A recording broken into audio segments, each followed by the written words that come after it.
皆さんは老後2000万円問題という言葉を一度は耳にしたことがあるのではないでしょうか。2019年に金融庁が出した報告書をきっかけに、年金だけでは生活できず、老後には2000万円が必要だというメッセージが世間を騒がせました。ですが、本当に2000万円がなければ、老後の生活は破綻するのでしょうか。この数字を鵜呑みにすると、自分はそんなに貯められないと不安になり、投資や資産形成を諦めてしまう人も少なくありません。実際には、この2000万円という数字には、多くの誤解と前提条件が隠されています。今日の動画では、この老後2000万円問題の正体を徹底的に分解し、誤解と真実をはっきりさせます。最後までご覧いただければ、自分に本当に必要な金額はいくらなのか、そしてどう備えればよいのかが、はっきりと見えてくるはずです。2019年、金融庁の金融審議会が公表した報告書には、夫65歳、妻60歳の無職世帯で、30年の老後生活を送ると約2000万円不足する、という試算が記載されていました。この一文が切り取られ、マスコミで大きく報道され、SNS でも瞬く間に拡散。国は国民に2000万円を自力で用意しろと言っている。年金制度は破綻しているのではないか、と大炎上しました。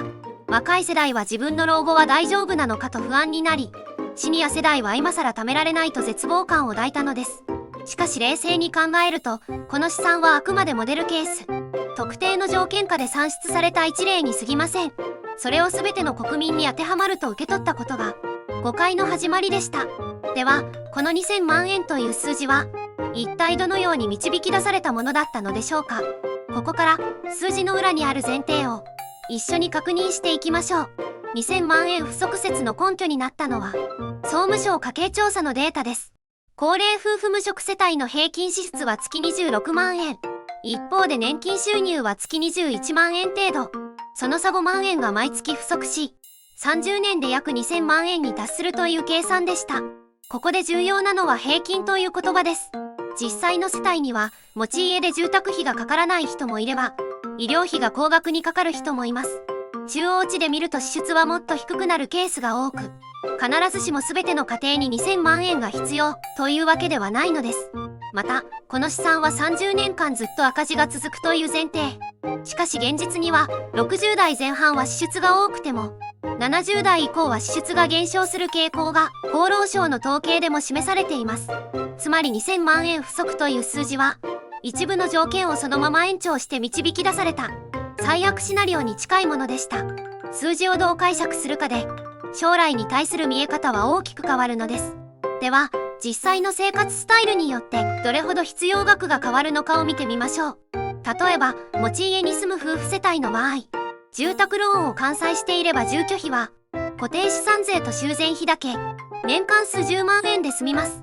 このケースでは老後に必要な資金は平均よりも大幅に少なくなります。一方、都市部で賃貸暮らしを続ける場合はどうでしょうか。家賃だけで月10万円、年間120万円がかかります。30年で3600万円。持ち家世帯と比べて大きな差となるのです。ここでクイズです。夫婦持ち家で年金20万円の世帯と、独身で賃貸暮らし、年金12万円の世帯。必要資金が多いのはどちらでしょうか。答えは明らかに後者。独身かつ賃貸では固定費が大きく、老後資金の必要額が高まります。つまり老後2000万円問題は、誰にでも同じ数字が当てはまるのではなく、ライフスタイル次第で、必要額が大きく上下するのです。では、私たちはどう備えればよいのでしょうか。ここで重要になるのが積立投資と制度の活用です。例えば積立 NISA、毎月3万円を年に 4% で30年間運用すると、元本1080万円が約2100万円に成長します。これだけで2000万円不足を大きく補うことができるのです。さらにデコを併用すれば掛け金が所得控除の対象となり、節税しながら資産形成が可能です。もちろん投資にはリスクがあります。しかし長期分散投資を続ければ、過去の株式市場の実績から見ても資産は安定的に増えてきました。重要なのは始める時期とやめないこと。慶應義塾大学の調査でも資産形成に成功した人の共通点は、早く始めて長く続けたことと明らかにされています。老後不安は待っていても解消しません。行動することでコントロールできるのです。ここまで老後2000万円問題の正体を見てきました。ポイントは3つ。2000万円は一律の答えではなく、モデルケースの試算に過ぎない。ライフスタイルによって必要資金は大きく変わる。積立投資や制度活用で不足分は現実的に補える。つまり老後2000万円問題は恐れるべき脅威ではなく、正しく理解すれば対策可能な課題なのです。あなたは自分の老後にいくら必要だと思いますか？ぜひコメントで教えてください。